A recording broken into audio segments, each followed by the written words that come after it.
Bueno, en la clase de hoy vamos a comenzar con un breve video introductorio que va a tratar sobre la unidad número 3, que son las fuentes del derecho administrativo.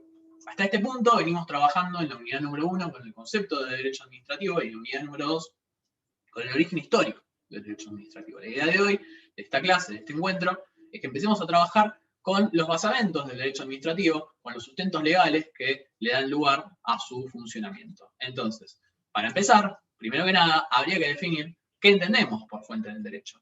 Como concepto genérico, que probablemente ya lo hayan visto en derecho constitucional, podemos decir que las fuentes son todos los instrumentos que crean y que forman el ordenamiento jurídico. Es decir, son el origen del derecho, su principio y su fundamento. ¿Sí? Decimos generalmente que las leyes, la jurisprudencia, los principios generales del derecho, la costumbre, la doctrina y la Constitución Nacional son las fuentes genéricas del derecho.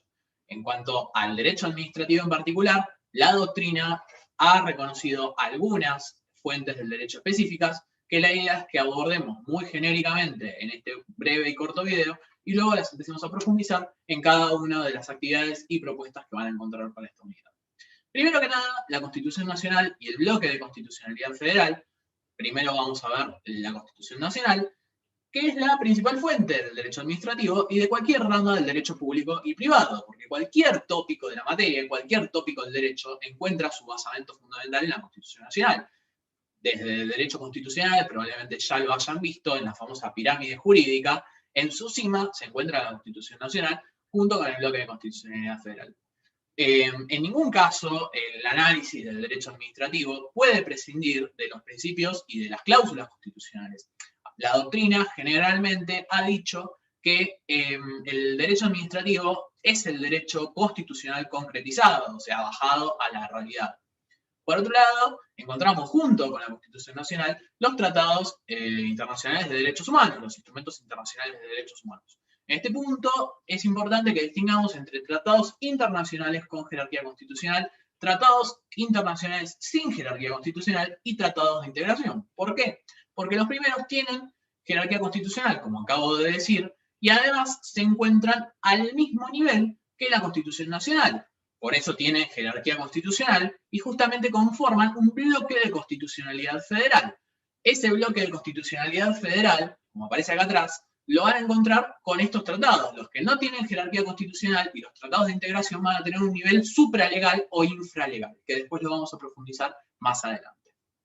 Por otro lado, la segunda o tercera fuente, según a qué doctrina lean respecto a los tratados internacionales, son las leyes. ¿Sí? Las leyes son las reglas de carácter general, abstracto y obligatorio. Esa es la definición de cajón que tenemos de las leyes. Ahora bien, ley es toda forma obligatoria, ¿sí? Dictada por el Congreso sobre el núcleo de determinada cantidad de materias a través de un procedimiento específico que prevé obviamente la Constitución. Vamos a ver en el marco de esta unidad el proceso de sanción de las leyes, cómo se sancionan las leyes, cómo se llevan a cabo. La idea es que lo veamos una vez que avanzamos con el bloque de constitucionalidad federal.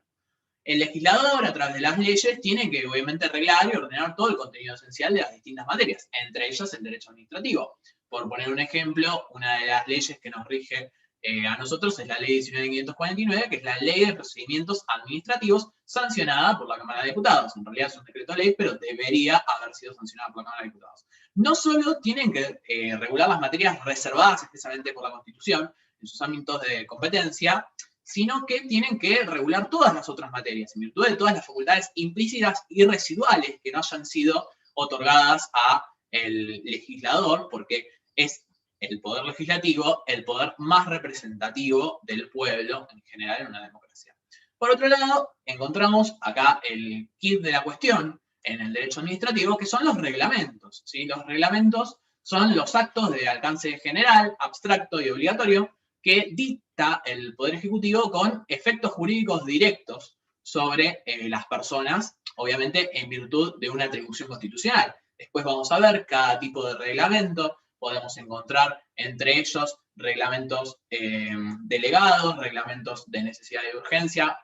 Generalmente son conocidos como decretos, ¿sí? Decretos delegados, decretos de necesidad y urgencia, decretos de ejecución, decretos reglamentarios, etc. todos surgen en virtud de una atribución constitucional. El reglamento solamente abarca, entonces, un ámbito que es secundario, que es regulatorio, que dejó librado la ley. Son aquellas áreas de vacancia o aquellas áreas estrictamente previstas por la legislación.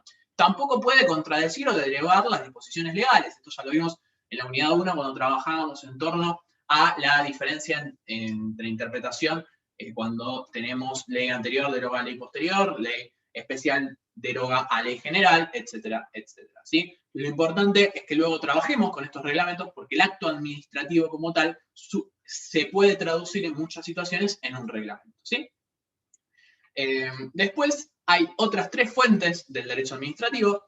Una que es bastante importante en virtud de nuestra profusión normativa, que ya tratamos en la unidad número 1, que es la jurisprudencia. Todo el ordenamiento jurídico como tal encuentra en muchos supuestos su basamento en la jurisprudencia en aquellos casos y en aquellas áreas de vacancia en las que no hay forma de resolver determinados conflictos. ¿Sí? La jurisprudencia, la verdad que tiene un alcance singular, que es a un caso específico, sin perjuicio de ello, y como vimos ya con estas ideas de los obiter dicta en los fallos, en muchos casos se pueden tomar determinados parámetros legales respecto a la jurisprudencia. Decimos que no son fuentes directas del derecho, pero son fuentes que obviamente influyen. Asimismo, también la doctrina, aquellas influencias de los autores y los especialistas en la materia. Y por último, la costumbre, que bueno, obviamente podemos decir con cierto grado de certeza que la costumbre es una observancia de un comportamiento general, constituido, repetido en el tiempo, ¿sí? Uniforme en cierto punto y obligatorio. Las costumbres no son normas jurídicas per se, pero son interpretadas y realizadas y llevadas adelante y perpetradas en el tiempo por las personas como si fueran tales. Así que bueno, con esto llegaríamos al final del último punto de nuestro análisis y presentación de la unidad. Lo que les propongo es que empecemos a profundizar en cada una de las fuentes del derecho administrativo en las próximas actividades que vamos a encontrar en este recorrido por el campus virtual.